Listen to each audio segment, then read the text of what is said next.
ጤና ይስጥልን እንዴት አላችሁ ቤተሰቦች? ላይክ ሰብስክራይብ ሼር አድርጉ።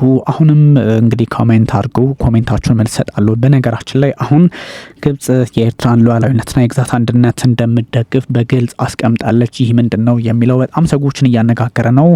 ኦፍ ኮርስ ይጠበቃል። ግብጽ ይሄን ላትል አትችልም አይደል? እንደሚታወቀው ስለሆነ ኢሳያስ አፈወርቂ ደግሞ ምን አይነት አንደምታ ያለው የፖለቲካ ሂደትን ተከትለው ነው እዛ የሄዱት? እንደው አይናቸውን በጨው አጥበው አይደለም የሄዱት የሚል ሀሳብም እንደዚሁም ጥያቄ ይነሳል። ኦፍ ኮርስ አይናቸውን በጨው አጥበው ነው የሄዱት። አልሲሲ ግን ያልሞከሩት የለም፣ አልሲሲ ያላደረጉት የለም። አንድም ቀን በታሪካቸው ባይዞይ የተሳካላቸው ጉዳይ ኖሮ አያውቅም። ኢትዮጵያዊ ስለሆንኩ ወይም ደግሞ በኢትዮጵያ መንገድም ስለሆነ ሳይሆን የግብጾች የፖለቲካ ሂደትን እንግዲህ አገር ውስጥ ያለው ሁኔታ የምትመለከቱት ነው። በጣም ባይዞይ ከየትኛውም አገር በላይ ሰብአዊ ቀውስ የሚታይበት አገር ናትና በጣም ተልፈስፍሰዋል። ምንም ጥያቄና መልስ የሌለውና ለምን ሄዱ የሚለው ራሱ አነጋጋሪ ነው። ግን ብዙ ጥያቄዎች የሚነሱት የኢትዮጵያ ባህር በር የማግኘት መብቷን የማስቀጠል ባይዞይ በጣም በምንም አይነት ታሪክ ውስጥ አሰብ ጉዳይ ሌላ ታሪክ ነው። ወይም ደግሞ አሰብ በምንም ጉዳይ በየትኛውም የታሪክ መለኪያ በየትኛውም ሁኔታ ከኢትዮጵያ ታሪክ ተገንጥሎ የሚያቃርለም ብዙ የታሪክ ድርሳናትን ለማየት ለማሰብ ሞክር ያለውና ላለፉት 3000 ዓመታት እንግዲህ በነበሩ መረጃዎች መሰረት አሰብ የኢትዮጵያ እንጂ ከኢትዮጵያ ግዛት ውጪ የመሆን እድልም ኖሮት አያውቅም። ስለዚህ እሱ ጥያቄ ውስጥ ይገባል። ግብጽ እንግዲህ የኤርትራን ሉዓላዊነት አስጠብቃለሁ፣ የግዛት አንድነቷ በጽኑ ጠብቅላታለሁ ምናም በሚል ሪአፍርም ብታረግም ግን ደግሞ ትርጉም የሌለው ነገር ነው። ስለዚህ አሰብ በተአምር ኔቨር ኤቨር እንደዛ ሆኖ አያውቅም። ግን ላለፉት 34-35 ዓመታት ኢትዮጵያ ከጎኗ በወጧ ልጆቿ ተወግታ እንደዚህ አይነት ጣጣ ውስጥ ገብታለች ወይም ደግሞ መፍትሄ አልባ የሆነ ችግር ውስጥ ገብታለች እንጂ አሰብ በታሪክም ሆነ በምንም ሁኔታ ከኢትዮጵያ ወጥቶ አያውቅም። የኢትዮጵያ ሳይሆን ቀርቶ አያውቅም። ሁሌም የአሰብ የኢትዮጵያ ነው ተብሎ ነው እንግዲህ የሚወሰደው። ታሪክም እንደዛ ነው የሚያሳየው። ባይዘይ ግን ደግሞ በጣም በሚያሳዝን ሁኔታ ፖለቲከኞቻችን በነበራቸው እጅግ የሆነ ልክ ያልሆነ የፖለቲካ ፍላጎት ልክ ያልሆነ አካሄድ እንግዲህ አሳልፈው ሰጥተውታል። ባይዘው ይሄኛው ልክ ያልሆነው ነገር ለምንድነው? ኤርትራውያን ራሳቸው በደንብ ጀኒን ኤርትራውያንስ አሉ በደንብ እንደዚህ አይነት ነገሮችን የሚከታተሉ እነሱ ያውቁታል ልክ እንዳልሆነ። የኤርትራ መንግስት የሚያደርገው ነገር የሚሄድበት ርቀት ልክ እንዳልሆነ ያውቁታል። ያ ማለት ግን ኢትዮጵያ አሰብን አሁን ዘልዬ ይዛለሁ ብትል ህጋዊ ናት ማለት አይደለም። ይሄ የታወቀ ነው። ወይም ደግሞ 60 ኪሎ ሜትር ልክ እንደ ስዊዝ ቦይ የሆነ ከፍቶ ቀይ ባህር ማገናኘትም አትችልም። በዓለም አቀፍ ህግም ክልክል ነው። አንዳንዴ ግን ሰዎች መረዳት ያለብን ወይም ደግሞ አንደርስታንድ ማድረግ ያለብን የዓለም አቀፍ ህግ UNGA ምንድነው የሚለውን ማየት አለብን። ስናይ የትራንዚት ስቴት የሚባል ትራንዚት ስቴት ማለት አንድ ሀገር ምርቱን ንግዱን ወይም ደግሞ የተለያዩ እቃዎችን ከውጭ ሲያስገባ በባህር ያለውን ተጠቅሞ ባህርን ሲጠቀም ዓለም አቀፍ ባህርን ሲጠቀም አይከፍልም። ምንም ስምምነት አያስፈልግም። ግን ደግሞ የአንድን አገር ግዛት ነክቶ ሲሄድ ለዛ የሀገር ጋር መስማማት አለበት። መክፈል ያለበትንም መክፈል አለበት። በነጻም ጎአሄድ ከተባለ በነጻ መሄድ ይችላል። የዛን ሀገር ኮንሰንት ይፈልጋል። ሰው አሁን ትራንዚት ስቴት ነው ኢትዮጵያ የምትፈልገው። ኦፍኮርስ ትራንዚት ስቴት ነው። ትራንዚት ስቴት ማለት አሰብን ወስዳ ወይም ደግሞ የቀይ ባህርን የተወሰነውን ክፍል ኦውን አርጋ በራሷ ወስዳ እዛ ላይ ንግዷን ታሳልጣለች ማለትም አይደለም። ምንድነው የሚሆነው? ትራንዚት ስቴት ማለት ኤርትራ ጋር እንስማማለን፣ ኤርትራ ወደቦቿን ትሰጣለች፣ ኢትዮጵያ በዛ ልክ በዓለም አቀፍ ህግ ደግሞ እንድትጠቀም ማድረግ፣ ከዛ ኤርትራም አት ዘ ሴም ታይም እንድትጠቀም ማድረግ ሲቻል ነው ሁለት ዊን የሚሆን የሆነውን የፖለቲካ ሂደትና አውድ መከተል ያስፈልጋል። ከዛ ውጭ ግን አንድ ሀገር ዘሎ የባህር በር ያስፈልገኛልና እንትን ማለት አለብኝ ብሎ የሆነን ሀገር በውጭ መውሰድ ይሄ ኦፍ ኮርስ ማንም የሚያውቀው ነው አይደለም። አይቻልም። እኛ የምንችልባቸው አጋጣሚዎች አሉ። በጣም የምንችልባቸው አጋጣሚዎች ይሄኛው የኢትዮጵያ ህዝብ ሪፕሬዘንቴሽን በሌላቸው ኃይላት ነው የተፈረመው ሳይሆን ፊርማውም አልተገኘም። ስቲል የኢትዮጵያ ህዝብ ሪፕሬዘንቴሽን በሌለበት አጋጣሚ የተደረገ ስለሆነ እንደ ጫካውል ስለሚቆጠር አግባብነት ስለሌለው ኢትዮጵያ ባህር በር አልባ መሆን ስለሌለባት ወትሮን ግዛቷን አሳልፋ መስጠቷ ልክ ስላልሆነ ከዛ አንጻር ያስፈልጋታል የሚል ዲስፒዩት ነው ይዞ መሄድ የሚቻለው። ያ ማለት እንግዲህ በ1980 ከ1991 በኋላ አይደለ ጦርነቱ የተቀሰቀሰው። እስከዛን ጊዜ ከዛም በኋላ ባለው ጊዜ ያ ጦርነቱ ሲጠናቀቅ ባይዞ ሁለት ነበረ በኢትዮጵያ በኩል ያሉ ኃይላት አሰብን እንደነ ጻድቃን ያሉት ወይም አሁን ጻድቃን የሚባለው ጀነራል ማለት ነው። እነሱ አሰብን ይዘን ቀይ ባህርን መቆጣጠር አለብን ብሎ ተከራክረው ነበረ። መግባት ፈልገው ነበረ እና የቀድሞ ጠቅላይ ሚኒስትር ማናቸው መለስ ዜናዊ ደግሞ እነሱ ነው መግባት የለብንም በሚል እንደዚህ ክብብ አድርገው ዘግተዋት ቀሩ። ስለዚህ ያኔ ሁሉንም ብሌም ማድረግ አያስፈልግም። ሁሉንም ብሌም ማለት አሁን ህወሓት አይደለ ቲፒኤልኤፍ አይደለ ለዚህ አይነት ጣጣ ኢትዮጵያ እንዳረጋት ተብሎ የሚወሰደው ኦፍ ኮርስ ነው። ህወሓት ውስጥ ደግሞ የባህር በር ያስፈልገናል፣ የባህር በራችን አሳልፈን ለምን እንሰጣለን፣ ታሪካዊ ስህተት አነስራ ብለው የተከራከሩ ሰዎች ነበሩ። እነሱን ዳምፕ ማድረግ አስፈላጊ አይደለም። ከዛ ደግሞ ኢትዮጵያ ተዘግታ እድሜ ልኳን ትኑር የሚል በእርግጥ ሌላ የፖለቲካ ሴራ ያላቸው ሰዎች ነበሩ። ኦፍ ኮርስ ዘግተዋት ሄደዋል። እንግዲህ እነ መለስ ዜናዊ ተጠቃሾች ናቸው። አሁን ያሉ ደግሞ በጣም ቦልድ የሚናገሩ አንዳንድ ጀነራሎች አሉ አይደል የምንመለከታቸው በየሚዲያው ያስፈልገናል ብለን ነበረ፣ ግን ደግሞ እንደማያስፈልግ ያን የነበሩት መሪዎች ሀሳብ አቀረቡ። እኛም ሀገር ጥለን ለመሰደድ ተገደደን የሚል መከራከሪያን እስከ ማቅረብ ደርሷልና እነዚህ ነገሮች እጅግ አስቸጋሪ ወይም ደግሞ በቀላሉ መፍትሄ የሚመጣላቸውን ጉዳዮች አወሳስበዋቸው የሄዱት የራሳችን መሪዎች እንደሆነ ግምት ውስጥ ማስገባት አለብን። ኤኒዌይ ህጋዊ መብት አለን የለንም ማለት አይደለም። ህጋዊ መብት አለን ወይስ የለንም የሚለውን ለማረጋገጥ ዓለም አቀፍ ህግን አንብቡ። እናንተ ዓለም አቀፍ ህግን ስታነቡ የሚነግራችሁ ነገር አለ። በተለያየ ሂደት በተለያየ አውድ ዓለም አቀፍ ህግ ይሄ ብሎ የሚያስቀምጠው ነገር አለ። እኔ ያዩዋቸው ነገሮች አሉ። ትራንዚት በሚለው መጠቀም እንችላለን። አንድ እሱን እንወስዳለን። ከዛ ውጭ ደግሞ በዛ ጊዜ የነበረው ቀደም ሲል እንዳነሳውላችሁ የነበረው መንግስት የጫካው ላይ አይነት ስምምነት ነው እንጂ በትክክል በኢትዮጵያ ፓርላማ ክርክር ተደርጎበት የኢትዮጵያ ቢደረግበት እንኳን በወቅቱ የነበሩ ሰዎች በህዝብ የተመረጡ አልነበሩም።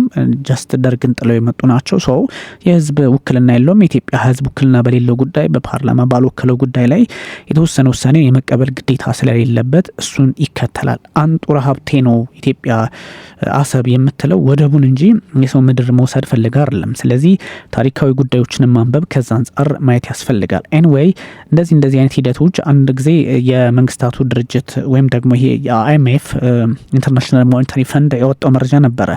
እስከ ፈረንጆቹ 1995 ድረስ ኢትዮጵያ በነጻ ፖርት ማስዋን ወይም ደግሞ ፖርት ማስዋንና ፖርት አሰብን ትጠቀም ነበረ እስከዛ ድረስ። ግን ጦርነቱ ከተቀሰቀሰ በኋላ ደግሞ ያው they let to go ማለት የነበሩት መሪዎች እንግዲህ ጉዳዩን ትተውት ሄዱ። ቶኒ ብሌር የወቅቱ እንግሊዝ ጠቅላይ ሚኒስትር አሰማስቶ ነበር። ምንድነው ይህችን ታላቅ አገር ምንድነው የባህር በር አልባ የምታደርጓት የሚል ጥያቄ ለጠቅላይ ሚኒስትር ለወትሮ ተቀድሞ ማለት ነው መለስ ዜናዊ ጥያቄ አቅርበውላቸው ነበረ። መለስ ዜናዊ ግን የሰጡት ምላሽ ሌላ ነው። ጅቡቲ እንጠቀማለን ነበር ያሉት። ያው እንግዲህ በየአመቱ $2 ቢሊዮን እስከ 1.5 እስከ $2 ቢሊዮን ኢትዮጵያ ዋጋ እንድትከፍል አድርገዋት እርፍ ብለዋልና ይሄ ሁለት ነገር ነው። ስለዚህ አሁን ጽንፈኛ እንዳንሆን ምንድነው ያኔ ህወሓት ግፍ ሰርቷል፣ በኢትዮጵያ ላይ ግፍ ሰርቷል ሲባል ግን ግፍ የሰሩ ወገኖች አሉ፣ ግፍ እንዳይሰራ የተከላከሉ ወገኖች አሉ። የት ህወሓት ውስጥ ሁላችንም ህወሓት ልክ አይደለም፣ ኦፍ ኮርስ ልክ አይደለም። ግን የመሪዎቹ ያኔ የነበሩት ህወሓትን በበላይነት የሚመሩት እንጂ ህወሓት ልክ አይደለም ብለው የተከራከሩ የቀይ ባህርን ጉዳይ ኬዝ ነው ብለው ያነሱ ሰዎች ደግሞ ነበሩ። ልክ አይደለም ያሉ አሰብ ያስፈልገናል፣ ቀይ ባህር ያስፈልገናል። እንደውም የ91 ጦርነት እኮ ሲጠናቀቅ ኦፍ ኮርስ ኢትዮጵያ ናት አሸናፊዋ፣ ኖ ፒስ ኖ ዋር እየተባለ ቢገለጽም ግን ኦፍ ኮርስ ግልጽ ስለነበረ በዛ ቀይ ባህርን ዘለን እንያዝ የሚል ሀሳብ አንስተው ነበር እነ ጻድቃን። ምንም የማይከረው ነገር እነዚህን ሰዎች አሁን በምንም ሁኔታ የተለያየ ግፍ ኢትዮጵያ ህዝብ የሚስሩ አይስሩ፣ ግን እንደዚህ አይነት ጥያቄ አንስተው ነበርና በቀላሉ የሚታይ አይደለም ለማለት ነውና ይሄ ሁሉ ሂደት ይሄ ሁሉ ጥያቄ የሚነሳበት ነው እና የዚህኛው ይሄ ጉዳይ የት ይሄዳል? የግብፁ ፕሬዚዳንት አብደል ፈታህ አልሲሲ ይሄዳል። የግብፁ ፕሬዚዳንት አብደል ፈታህ አልሲሲ ሁልጊዜም ቢሆን ኢትዮጵያን ጫና ውስጥ ማስገባት የሚፈልጉ ሰው ናቸው። ኢትዮጵያ ድሃ ሆነ እንድትኖር የሚፈልጉ ሰው ናቸው። የኢትዮጵያን ማግኘት፣ የኢትዮጵያን ከፍ ማለት፣ የኢትዮጵያን በተለየ አጋጣሚ ውስጥ የመኖር ፍላጎቷን በመዝጋት የሚታወቁ ሰው ናቸው። እንግዲህ እሳቸው ብቻ ሳይሆን በታሪካቸውም የግብፅ ፖለቲከኞች ይህ ናቸው፣ እንደዚህ ናቸው እና ከዛ አንጻር ብዙ ጉዳዮች ብዙ ጥያቄዎች ሲነሱ ቆይተዋልና አሁን ደግሞ እየሆነ ያለው ይሄኛው ነው። ያ ማለት የግብጽ ፖለቲከኞች አሁን ከኢሳያስ አፈወርቂ ጋር ሆነው የሆነ ነገር ይፈጥራሉ ምናምን ማለት ሳይሆን ግን ብዙ ችግሮችን ሊፈጥሩ ይችላሉ ኢትዮጵያ ውስጥ። ምክንያቱም ኢትዮጵያ ውስጥ ያለ ብዙ አይነት ችግሮች ስላሉ ከፋኖ ጋር ከሸኔ ጋር እንደዚሁም ደግሞ ከቲፒኤልኤፍ ኃይሎች እና ምግበ የተባሉት አይ ቲንክ እነሱ የሚያነሷቸው ሀሳቦች አሉና ከነዛ አንጻር የውስጥ ፖለቲካውን በመጠቀም ልክ ከዚህ በፊት ሻዕቢያ ኢትዮጵያ አንድ በሆነችበት ጊዜ ወይም ደግሞ ኤርትራና ኢትዮጵያ አንድ ሆነው ፖለቲካሊ አንድ ላይ ኤንጌጅ ባረጉበት ጊዜ በሪፈረንደም በኃይለ ሥላሴ ዘመን በተቀላቀለችበት ጊዜ ከዛም በኋላ ያለውን ለመከፋፈል ሲደረግ የነበረውን ጥረት የምታስታውሱት ነውና ልክ እንደዛ አይነት ሂደቶችን ሊከተሉ እንደሚችሉ ሳይታለም የተፈታ ነው። ግን ደግሞ የኢትዮጵያ ሕዝብ በዚህ በኩል በቀላሉ ያዩታልን ብዬ አላስብም። ሁሉም ሰው ኢንጌጅድ ይሆናል በእንደዚህ አይነት ጉዳዮች ላይ የሚል እምነት ነው ያለኝ። ምንድን ነው የሚሆነው፣ በምን መንገድ ነው የሚፈታው የሚለው ዲፕሎማሲ መስመር አለ። ዲፕሎማሲ ባይዞ አሁን ይዘህ ተከራከር ነው። አንድ ትይዛለ ከዛም በኋላ ያለውን ደግሞ የሚመጣውን መከራከር። ምክንያቱም ዲስ ወርልድ ኢዝ የፓወር ጉዳይ ነው። አሁን ፕሬዚዳንት ዶናልድ ትራምፕ ፓናማን ሄደን ካልያዘን፣ ግሪንላንድን ሄደን ካልያዘን፣ ካስፈለገ ካናዳን መጠቅለል ምናምን የሚሉት እኮ ምንድነው ፓወር ስለሆነ እኮ ነው። እና ፕሬዚዳንት ቭላዲሚር ፑቲን አራቱን ግዛቶች ጠቅልለው ከስልጣን ቮሎዲሚር ዜሌንስኪን ካላነሳን የሚሉት ለምን ይመስላችኋል? ፓወር ስላለ ነው። ስለዚህ ፓወር መጀመሪያ ይዞ መከራከርን ይዞ የሆነ ሀሳብ ዲፕሎማሲ ትሩ ስትሬንግስ የሆነ መጥቷል ዓለም ላይ እና አውዱ እንደዛ ነው። ምክንያቱም የነ ትራምፕ ዓለም ነው፣ የነ ቭላዲሚር ፑቲን ዓለም ነው፣ የነ ሺ ጂንፒንግ ዓለም ነው። እነዚህ ደግሞ ፕሬዚደንቶች ባህሪያቸውን ተመልከቷቸው። ሺ ጂንፒንግ ሆንግ ኮንግን በተለየ በአንድ ሀገር በሁለት ፖሊሲ አማካኝነት አስገብቶ ቁጭ አድርጓል። ዋን ካንትሪ ቱ ሲስተም ዋን ካንትሪ በሚል አካሄዳቸው ሆንግ ኮንግን አስገብተዋታል። ታይዋንን አንድ ቀን ግዛቴ ናት አመጣታለሁ የሚል ግልጽ አቋማቸውን እያራመዱ ነው ሺ ጂንፒንግ። ይሄ እንደዚህ አይነት ፕሬዚዳንት ያለበት ዓለም ነው። እነ ትራምፕን ቅድም እንዳልኳችሁ ነው እነ ፓናማን እነ ግሪንላንድ እና የመሳሰሉትን የሰው ሀገር ሩቅ ሄደው ጠቅልለው የመያዝ የሚፈልጉበት ነው። እነ ፑቲን እየገፉ ያሉትን ነገር ትመለከታላችሁና እነዚህ በጥቅሉ ምንድነው የዓለም አንደምታዋ አሁን ይዘ ተከራከር አይነት እየሆነ መጥቷል። ሰው ኢትዮጵያ በዛ ልክ ትሄዳለች ተብሎ ነው የሚታሰበው። ግን የኤርትራውያን መብት የኤርትራ ብራዘርስ ሲስተርስ መብታቸው ይነካል ወይም ደግሞ በዛ አይነት አኳን ይሆናል የሚል እምነት የለኝም። እንደዛም እንዲሆን አይፈለግም። ግን this all ኢሳያስ አፈወርቂ ጉዳይ ነው። ምክንያቱም አሁን በህይወት ያለ በስልጣን ላይ ያለ ያኔ ኢትዮጵያ ውስጥም ከነበሩትም ኃይሎች በስልጣን ላይ ያለው እንግዲህ እሱ ስለሆነ ነው። እነመለስ የሉም ወይም ደግሞ ብዙ የህወሓት አስተዳደር የለም። የዛ አይነት ኮንሰፕት ያላቸው ሰዎች አሁን የሉም ምድር ላይ ስላችሁ ወይም ደግሞ ከፖለቲካው ገሸሽ ብሏል ወይም ደግሞ አቅም አጥተዋል። በመሪነት ደረጃ የሉም። ግን እነሱና ኡስማን ሳሌህን ይዘው ኢሳያስ አፈወርቂ መንገዳቸውን እያስተካከሉ ያሉ ፕሬዚዳንት በመሆናቸው እሳቸው ስለቀሩ በጣም ኦልድ የሆነውን መንገድ እየተከተሉ ነው ያለውና የአሰብ ጉዳይ እንግዲህ ሆኖ አያውቅም፣ የኤርትራ ሆኖ አያውቅም የሚሉ በጣም ብዙ ድምጾችን የምንመለከተውም ከዚህ አንጻር ነውና እንግዲህ ይሄን ተከትሎ ነው ለ5 ቀናት እንደው ለማን አምነው አገራቸውን ትተው እንደሄዱ ባናቀም ወደ ግብጽ ሄደዋል። ለማናም ነው የሚለው በርግጥ ብዙ ጥያቄዎችን የሚያስነሳ ነውና ወደ ግብጽ ሄደው እንግዲህ የጦር መሳሪያ ድጋፍ ይደረግላቸዋል። በምጽዋ በኩል ሊንቀሳቀሱ ይችላሉ፣ በአሰብ በኩል ሊንቀሳቀሱ ይችላሉ። ኢትዮጵያ ውስጥ ያሉ ኃይላትን በተለያየ አቅጣጫ ከፍለው ሊያንቀሳቀሱ ይችላሉ። ብዙ አይነት ችግሮችን ለመፍጠር ይሞክራሉና ይሄኛው አሊያንስ ሌላ አይነት ጣጣ ይዞ ሊመጣ ይችላል። ባይዘይ እዚህ ጋር አንድ መረሳት የሌለበት ጉዳይ